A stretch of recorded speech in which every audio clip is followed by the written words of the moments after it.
Brother विजय पढ़ेंगे जोर से। चोर केवल चोरी करने, चोर केवल चोरी करने। कितने लोग हैं जो चोर रात को आपके लिए फ्लावर पॉट लेके आता है? कोई है रात को जो चोर आपके घर में आता है? हेलो मैडम, हाय, मैं वापस जा रहा हूं। क्यों आता है वो? कुछ तो चुराने आता है। हाँ, आगे। मार डालने और नाश करने को आता है। हाँ, मैं इसलिए आया हूँ, हाँ, कि वे जीवन पाए, हाँ। और बहुतायत से पाएं। आइए सब यहां ध्यान दीजिए। मैंने देखा है कि थोड़े दो टाइप के चोर होते हैं। एक सस्ती चीजें चुराते हैं, चप्पल लेके जाते हैं बाहर से, और कुछ ऐसे होते हैं जो चीजें लेके जाते हैं, राइट है। लेकिन एक ऐसे होते हैं जिनको पता है कि कौन सी चीज कहां पड़ी है। तो मैं सबसे पहले ये चाहता हूं कि आप अपने बाजू वाले को बोलो, शैतान सस्ती चीज नहीं चुराता। हाँ बोलो, वो बहुत महंगी चीज चुराता है। आप जानते हैं यहां पर शैतान का एक नाम लिखा है बाइबल के अंदर। उसका पहला नाम है सांप। प्रकाशित वाक्य में यही सांप क्या बन गया है? Dragon. Devil also grow. Believers grow नहीं कर रहे, डेविल भी ग्रो कर रहा है। पहले वो सांप था, बाद में ड्रैगन बन जाता है। सुनिए यहां क्या लिखा है, उसका पहला नाम था सांप। उसके बाद आप अय्यूब की किताब में पढ़ेंगे, उसका दूसरा नाम है बलियाल। कुरिन्थियों में लिखा है बलियाल और प्रभु का आपस में क्या नाता, उसका एक नेम है वो।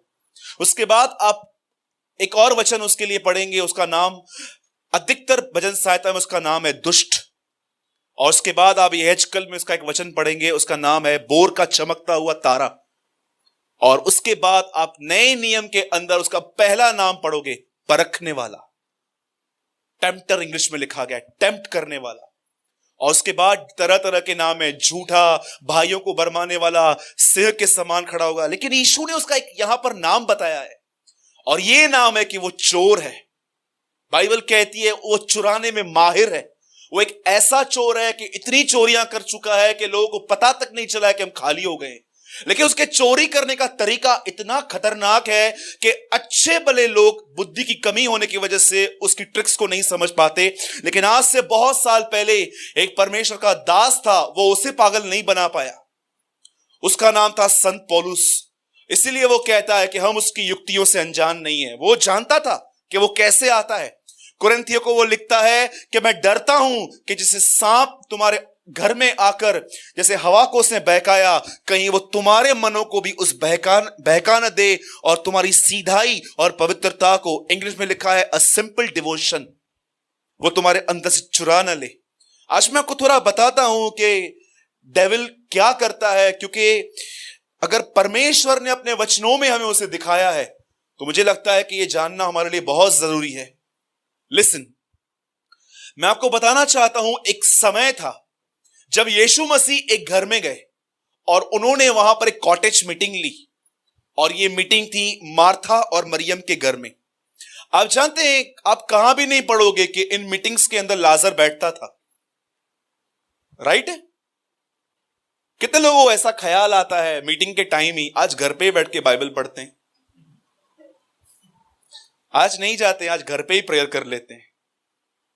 कई बार ऐसा होता है ना, कई बार ऐसा होगा, आपको ख्याल आएगा आज घर पे ही बैठ के प्रेयर कर लेते, आज घर पे ही वचन पढ़ लेते हैं। डू यू नो कहां भी नहीं लिखा गया है ये सब। सुनिए फिर क्या हुआ। यीशु मसीह वहां आए और यीशु ने वहां पर एक प्रचार किया, और वो प्रचार मेंशन है बाइबल के अंदर कि उनके परिवारों में क्या प्रचार हुआ। वहां पर प्रचार हुआ, यीशु मसीह एक जगह बैठ के वहां प्रचार कर रहे थे कि यदि कोई परमेश्वर पर विश्वास करेगा तो वो अवश्य उसकी महिमा को देखेगा। ये प्रचार करने के बाद मार्था और मरियम बहुत खुश हुई होंगी। लेकिन एक समय आया जब उनका भाई लाजर बीमार था, और उन्होंने यीशु को संदेशा भेजा, और यीशु ने यह सुन के कि उनका भाई बीमार है और वो उनसे प्रेम भी करता है, लिखा हुआ है, उसने अपनी यात्रा को डिले कर दिया। और यीशु ने अपने चेलों से कहा रुको, और लिखा है 4 दिन के बाद जब यीशु वहां पहुंचा और उसने उनसे पूछा कि तुम्हारा भाई कहां है। कई लोग कहते हैं ना कि यीशु सिर्फ परमेश्वर ही था, देखो वो कितना मनुष्य था। एक दिन वो अंजीर के पेड़ में फल ढूंढने गया, क्योंकि उसे नहीं पता था उसमें है कि नहीं है। लोग उससे पूछते थे तेरा दोबारा आना कब है, बोलता है मुझे नहीं पता है। अब उसे यह भी नहीं पता था कि लाजर एक्चुअली मर चुका है, वो हमारी तरह इंसान था। आप जानते हैं इजराइल के अंदर सब ये बिलीव करते हैं कि वो सिर्फ एक इंसान था। वो लोग ये बिलीव नहीं करते कि वो परमेश्वर का बेटा था। और हम यहां पर अन्य जातियां सिर्फ ये विश्वास करते हैं कि यीशु सिर्फ परमेश्वर था। हम ये विश्वास नहीं करते कि वो इंसान भी था।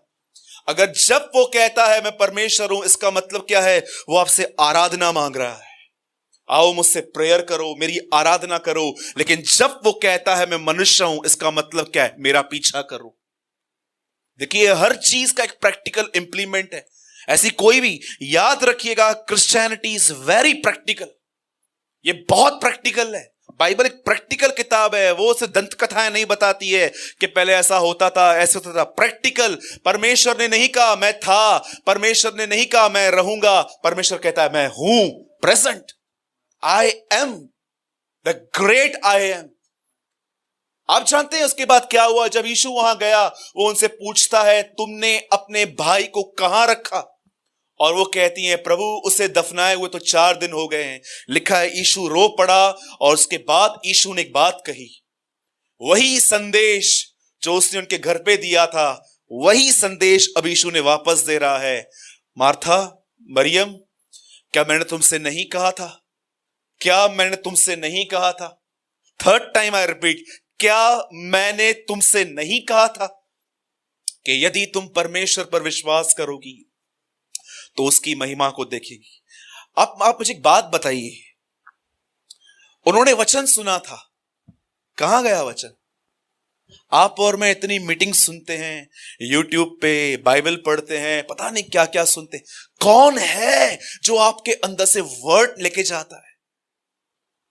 डू यू नो, इन दोनों बहनों के अंदर कुछ मिसिंग, कुछ गुम हो गया उसके अंदर। यीशु उनको वापस रिमाइंड करवा रहा था, क्या तुम्हें नहीं पता मैं तुम्हारे घरों में आया था और मैंने तुम्हें कहा था कि तुम मुझ पर विश्वास करोगे, मेरी महिमा देखोगे। अरे ये तो समय था जब तुम्हारा भाई मर गया था, तुम्हें इस वचन को कैरी करना था, होल्ड करना था कि नहीं कुछ नहीं होगा, वो आएगा हमारे लिए। पर क्या हुआ? वचन चला गया। आज मैंने देखा है, हमने अपने अपने अपने लाइफ को हम लोगों ने इतना कॉम्प्लिकेटेड कर दिया है। हम अपने जिंदगियों में इतनी व्यर्थ बातों से जुड़ गए हैं कि हमारे अंदर जब हम वचन जाता ही नहीं है कई बार, और अगर जाता भी है तो कई बार कैसे चुरा लिया जाता है हमें पता भी नहीं चलता। आप यहां से निकलिए, आप यहां से जाएंगे 17 सेक्शन जाएंगे, आपको मोबाइल का मार्केट मिलेगा। यहां से जाएंगे गोल मैदान पे, वहां पर आपको एक शोरूम मिलेंगे कपड़ों के। आगे जाओगे आपको ऐसे मिलेंगे लोग, स्ट्रीट है पूरा खाने का। फिर आगे जाओगे आपको दिखेगा कि बियर बार्स हैं, इतने प्रोडक्ट हैं हमारे सामने। हवा, शैतान के सामने तो एक ही फ्रूट था, हमारे सामने इतने सारे फ्रूट्स हैं। कई बार आपको पता है कैसे हमारे मन को उन बातों में घुसा लिया जाता है और हम उनके बारे में सोचते रहते हैं और हमारे अंदर से वचन निकाल दिया जाता है। क्या कहा प्रभु ने? ये वो बीज हैं जो जमीन पे गिरे और पक्षियों ने उन्हें चुग लिए। पतरस पूछता है बाद में, प्रभु उसका अर्थ बता। बोलता है ये वह वचन है जो सुना तो गया पर समझा नहीं गया और शैतान उनके अंदर से चुरा कर ले गया। मैं आपसे एक बात पूछता हूं, आप में से कितने लोग हैं जो एवरी डे प्रैक्टिस करते हैं कि कैसे प्रभु का वचन अपने अंदर कैरी कर सके? आपको पता है कई बार हम सोचते हैं जो फिल्म स्टार्स होते हैं बड़े बड़े, उनकी जिंदगियां बहुत ही कंफर्टेबल हैं, बहुत सेलिब्रिटी जो हैं, जो बड़े बड़े स्टार्स हैं। पर मैं आपको सच कहता हूं, 2-3 दिन आप इनके साथ रहकर देखिए, इतनी सारी चीजें जो उनको पसंद है ये लोग नहीं खाते। इतनी एक्सरसाइज करते हैं, इतना दौड़ते हैं ये। मैं रिसेंटली मैंने एक्टर का इंटरव्यू पढ़ा, वो कह रहा था कि जब मैं स्क्रिप्ट पढ़ता हूं, मैंने न्यूज़पेपर में पढ़ा कि जब मैं स्क्रिप्ट पढ़ता हूं पूरी उसको पढ़ लेता हूं, उसके बाद मैं डायरेक्टर के सामने सरेंडर हो जाता हूं कि देखो मुझे आपकी स्क्रिप्ट समझ में आई है, ये मेरा पैसा है, आप मुझे जैसे बनाओगे मैं बन जाऊंगा। उन्होंने एक बात कही, मैं उसके सामने सरेंडर हो जाता हूं उसके बाद कि तुम्हें जैसे मुझे करना है। मैं सोच रहा था प्रभु ये आदमी पैसों के लिए कितना सरेंडर है। व्यापारियों को देखो, सुबह से लेकर रात तक मोबाइल लेके बैठते रहते हैं, किसको कॉल करूं, कौन मुझसे माल लेगा, कौन कहां से पेमेंट। कैसे उन्होंने इस संसार के परमेश्वर को, पैसों को कमाने के लिए कितना समर्पित हो गए हैं। पर हम मसीह लोग परमेश्वर के वचन के प्रति समर्पित क्यों नहीं है? सोचो, दुष्ट आत्मा इंसान को पूरी तरह दुष्ट बना रहा है, पर पवित्र आत्मा इंसान को पवित्र क्यों नहीं कर पा रहा? जानते हैं क्यों? क्योंकि दुष्ट आत्मा के प्रति 100% समर्पित है। दुष्ट आदमी दुष्ट होने के लिए दुष्ट आत्मा के सामने 100% समर्पित है कि बना मुझे जैसा बना है। पर जानते हो, पवित्र आत्मा हमें पवित्र क्यों नहीं कर पाता? क्योंकि हम पवित्र आत्मा के सामने सिर्फ 10% समर्पित हैं। मैं डीजे पार्टी पे नहीं जाऊंगा, मैं पिक्चर पे नहीं जाऊंगा, मैं वर्ल्डली दोस्तों के साथ नहीं घूमूंगा, मैं अपने मोबाइल में कोई पॉर्न वीडियो नहीं देख रखूंगा। लेकिन माफ करने के लिए मुझे मत बोलना, गुस्सा में नहीं छोड़ूंगा, क्षमा तो मैं इसको मार दूं, क्षमा करूं मैं। देखो, मैं आपको सच कहता हूं, मैंने देखा है कैसे लोग साइनाइड लेके, आतंकवादी लोग कैसे बॉम्ब बांध के, सुसाइड कैसे बॉम्बर्स लेके कैसे जाते हैं कि यार नहीं मरना है हम लोग को। और कितना वो समर्पित होते हैं कि पकड़े भी गए, जुबान पे रख देंगे, हम लोग खत्म हो जाएंगे। डू यू नो परमेश्वर हम में से सबको क्या चाहता है? मैं लास्ट वेडनेसडे को उड़ीसा में था, संबलपुर में। और जब मैं वहां पर गया, उस अंतिम दिन मैंने नोहा के ऊपर प्रचार किया, और मुझे परमेश्वर ने, मुझे पहले और वहां पर जो कलीसिया थी उसे बाद में, पहले मुझे और उनको दोनों को एक ही बात कहा, तुम सबों को एक बार फिर से अपना जीवन मुझे देने की जरूरत है, वंस अगेन। मेरे भाइयों और बहनों, जैसे एक बच्चा, आप उसको देखो, मैं स्टोरी बार बार दोहराता हूं, फिर से दोहराता हूं, क्योंकि मैं जानता हूं ये बहुत प्रैक्टिकल है। आप एक बच्चे को उठाओ, उसके नखरे देखो, खाने में खाएगा ही नहीं, आप उसके मुंह में डालो, ऐसे वैसे, जो भी लोग छोटे बच्चों को पाल चुके हैं कैसे वो नखरे करते हैं, लेकिन फिर भी आप उनको रास्तों पे लेके जाके डॉग दिखाते हो, कैट दिखाते हो, रिक्शा दिखाते हो, स्टार्स दिखाते हो, ताकि उसका माइंड चेंज हो, और आप उसके मुंह में डालते रहते हो बार बार बार बार बार बार। कैसे शैतान यहां से निकलने के बाद हमारा मन तरह तरह जगह पे बिजी कर देता है और वचन उठा के लेके जाता है। मैं आपसे फिर से कहता हूं, एक लास्ट बात बता के मैं खत्म कर रहा हूं, और मैं जानता हूं ये बात किसी ने भी नहीं सुनी होगी, मैंने भी नहीं समझी थी आज तक। मैंने एक भाई से पूछा, भाई यीशु मसीह क्यों नहीं आए अभी तक? तो उन्होंने कहा, सुसमाचार सब जगहों पे प्रचार नहीं हुआ है।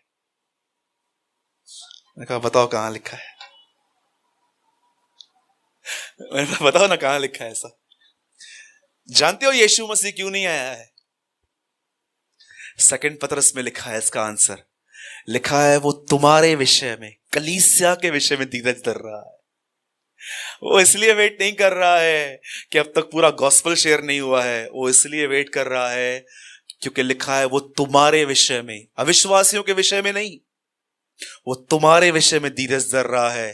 वो कहता है मेरे खुद के लोग जिन्होंने बपतिस्मा लिया है, जिन्होंने विश्वास किया है, वो न नाश हो जाएं, इसलिए मैंने अपने आप को रुका के रखा है। मेरे भाइयों और बहनों, मैं आपको एक लास्ट लाइन कह के इस मैसेज को पूरा कर रहा हूं। अगर आप 2018 में कोई प्रैक्टिस करना चाहते हो ना, तो अपने अंदर प्रभु के वचन को कैरी करना सीखिए। जैसे हम लोग एक बैग लेते हैं कुछ चीजों को कैरी करने के लिए, मेरा चश्मा, मेरा पर्स, मेरा ये, मैं बगैर बैग के कभी घर से बाहर नहीं निकलता हूं, क्योंकि मुझे अपने बैग में एक शर्ट रखनी पड़ती है, बाइबल रखनी पड़ती है, मेरे कुछ नोट्स हैं जो मुझे 24 आवर्स चाहिए रहते हैं, मैं हमेशा उनको लेके चलता हूं, क्योंकि मुझे पता है ये चीजें नहीं होगी तो मुझे बहुत इनकन्वीनियंट होगा।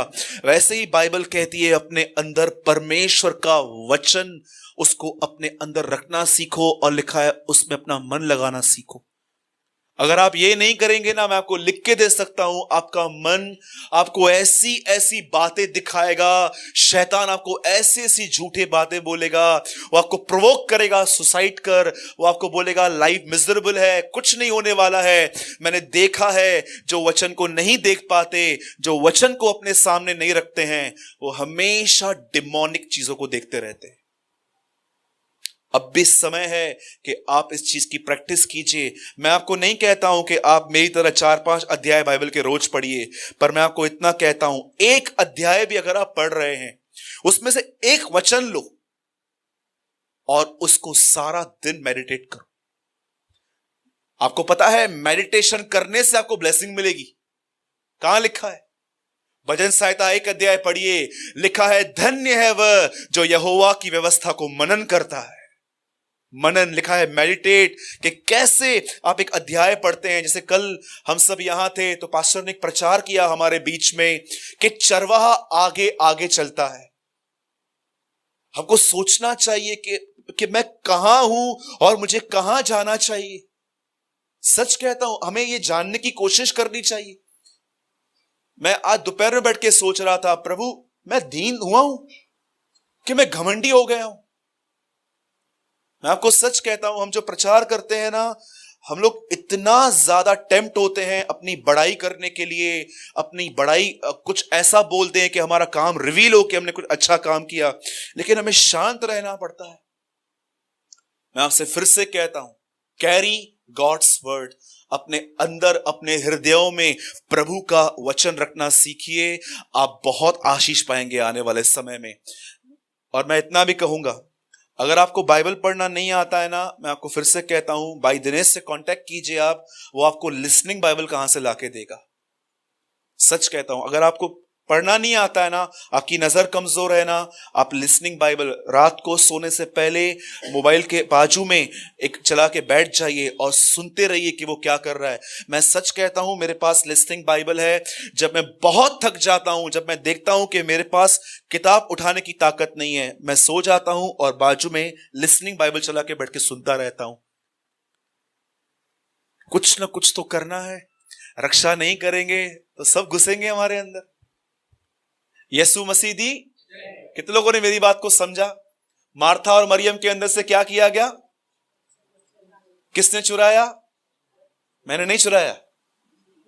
किसने चुराया? शैतान ने चुराया। उसका काम ही चुराना है। लेकिन उसके बाद एक खूबसूरत लाइन लिखी है, मैं इसीलिए आया कि वे जीवन पाए। वाह, बहुतायत से पाए। यीशु मसीह नहीं चाहता है। देखा होगा ना आपने, एक ऐसा आदमी जो हॉस्पिटल में नर्सेस पे डिपेंड है, कोई उठाओ, लेकिन एक वो होते हैं जो फुटबॉल में दौड़ते हैं। डू यू नो, मैं ऐसा फील करता हूं कि एक ऐसे विश्वासी भी हैं जिन्होंने सिर्फ जीवन पाया है, बस थोड़ा बहुत, और वो अभी तक पलंग पे ही हैं और बैठे हुए हैं। लेकिन एक ऐसे बहुतायत का जीवन, वो दौड़ते हैं वहां पर, और वे जीवन पाए और बहुतायत से पाए, वो दौड़ेंगे। तो बोलिए अपने बाजू वाले को, प्रभु की इच्छा है कि आपको बहुतायत का जीवन मिले।